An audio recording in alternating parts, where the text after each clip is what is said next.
Et coucou YouTube, je suis ravie de vous retrouver aujourd'hui pour une nouvelle vidéo et nous allons nous attaquer à la couverture de mon October Daily, donc c'est la partie 2 puisque là nous allons faire la décoration puisque nous avions fait sur la dernière vidéo la couverture avec le cardstock, donc couverture simple sur fond noir. Donc, j'ai décidé d'utiliser une chute de papier de la collection. Je vous le rappelle, nous sommes sur la collection Magic Spell de chez Prima. Donc, j'utilise une chute de papier assez grande puisqu'elle fait, une fois que j'ai arrondi les bords, elle fait 13,5 environ de largeur à quelques millimètres près par 16,5 de hauteur.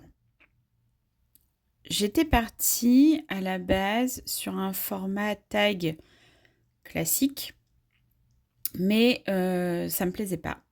J'ai fait des tests sur du papier brouillon et ça me plaisait pas. Donc je suis restée sur le format un peu carte. Je voulais vraiment que ça prenne la place quasiment entière de ma couverture.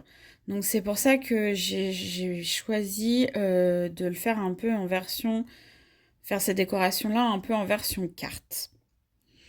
D'abord, vous m'avez vu faire un trou dans mon papier avec un œillet. Donc pour ça, j'ai utilisé ma crocodile et j'ai pris un œillet rose gold. C'est du rose gold doré que j'ai pris. C'est plus du rose gold. Et ensuite, vous me voyez utiliser des chutes de papier et des die cuts pour essayer de faire un assemblage harmonieux. Donc là, je suis en pleine réflexion de cet assemblage. Parce que je veux quelque chose quand même d'assez garni, si je puis dire. Mais en même temps, je veux pas que ce soit trop chargé, mais je veux quand même que ce soit chargé un peu. Et surtout, j'ai besoin que ce soit harmonieux. Ce qui me plaît dans ce que j'ai fait là, c'est d'avoir déjà d'avoir la sorcière. Je la trouve très jolie. Et c'est d'avoir le 31 pour le 31 octobre. Excusez-moi, j'étais en train de m'étouffer. Le 31 octobre pour le fait que ce soit un October Daily sur le thème d'Halloween. Donc, je voulais que le 31 apparaisse quelque part. Et j'aime vraiment beaucoup, en fait, tous les die cuts de cette collection. Donc, je voulais en utiliser quand même plusieurs. Donc, une fois que mon assemblage me paraît harmonieux et me plaît, la petite astuce que moi j'utilise à chaque fois que je fais ce genre d'assemblage, c'est de le prendre en photo.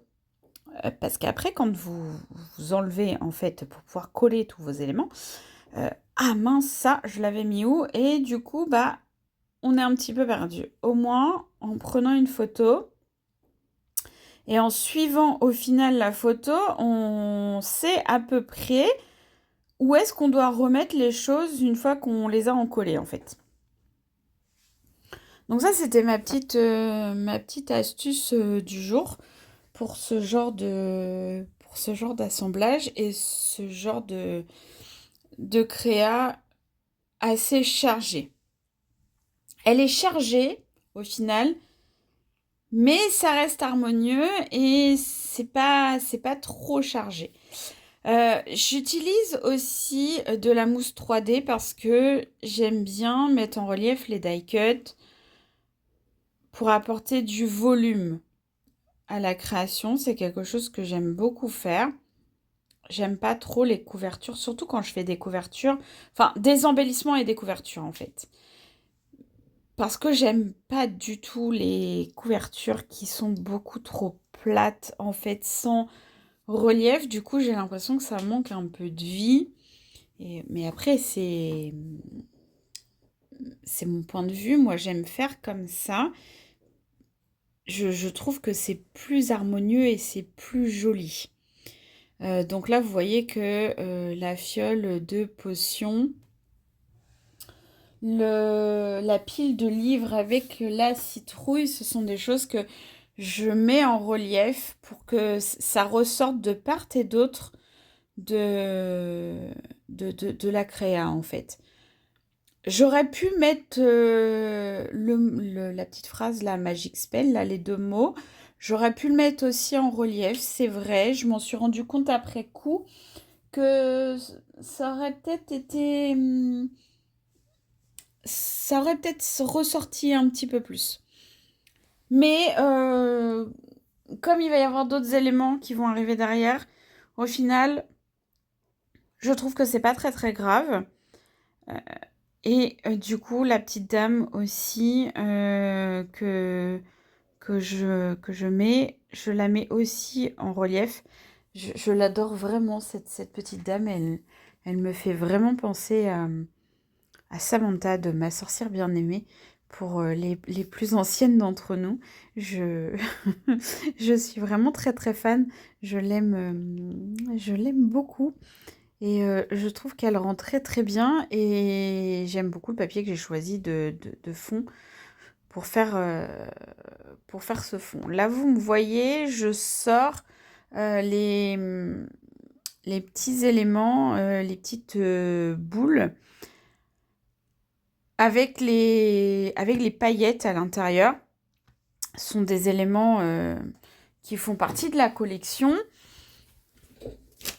D'ailleurs, ça s'appelle des glaces charmes.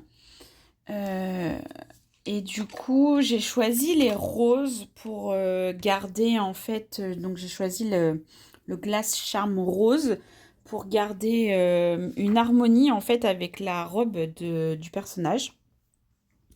Et je me suis demandé comment j'allais faire pour accrocher ces petites boules parce que je voulais pas faire un bijou d'album classique en fait, on va dire, avec une chaînette, tout ça, tout ça. Donc comme j'avais pris les rubans aussi de la collection, que vous pouvez retrouver dans la vidéo présentation du projet, où je vous montre tout et je vous ai fait des hauls de, des achats que j'ai faits de cette collection. Je me suis dit que faire un nœud à l'endroit où j'ai fait mon œillet, ça changera que de le mettre un peu en l'air, style tag, ou de mettre simplement, en fait, faire passer un bijou ou une attache gourde, en fait, dans le trou. Ça va apporter encore plus de volume à la création. Donc, j'ai fait mon nœud avec mon ruban rose et j'ai attaché le glace charme avec une attache gourde. J'aime beaucoup utiliser les attaches gourdes, c'est un truc qui me plaît beaucoup. Ensuite, vous me voyez ajouter des petits duds pailletés. Alors, ils sont pailletés, hein.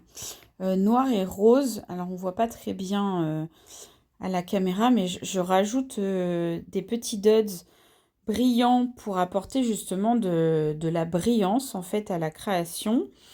Et comme j'adore les fleurs de chez Prima, j'ai décidé de rajouter des petites fleurs, enfin une fleur et une feuille noire pour apporter encore plus de relief à la création.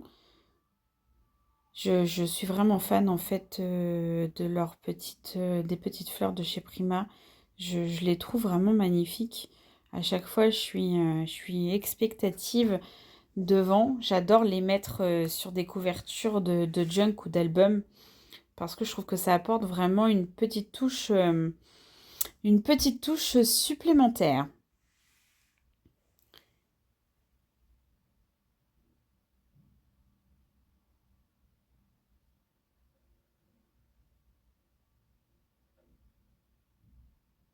Et là, voilà, je vais aussi aller chercher une petite araignée de la collection en noir que je cache un petit peu en fait derrière le ruban. Comme ça fait une petite, un peu une petite surprise quand on découvre en fait et qu'on regarde avec attention en fait cette couverture. Et voilà, je colle bien toutes mes petites fleurs. Et n'hésitez pas, si vous avez des questions sur cette création, sur le matériel que j'utilise, faut pas hésiter à me demander, je vous répondrai avec grand plaisir. Je sais pas ce que vous en pensez, mais dites-le moi en commentaire. Moi, je l'adore, je la trouve magnifique, cette couverture. Je suis pas très objective, mais je l'aime beaucoup. J'espère que cette vidéo vous aura plu, qu'elle vous aura inspiré et que vous serez là pour la suite et les prochaines. Donc, je vous dis à très vite dans une nouvelle vidéo. Bye bye!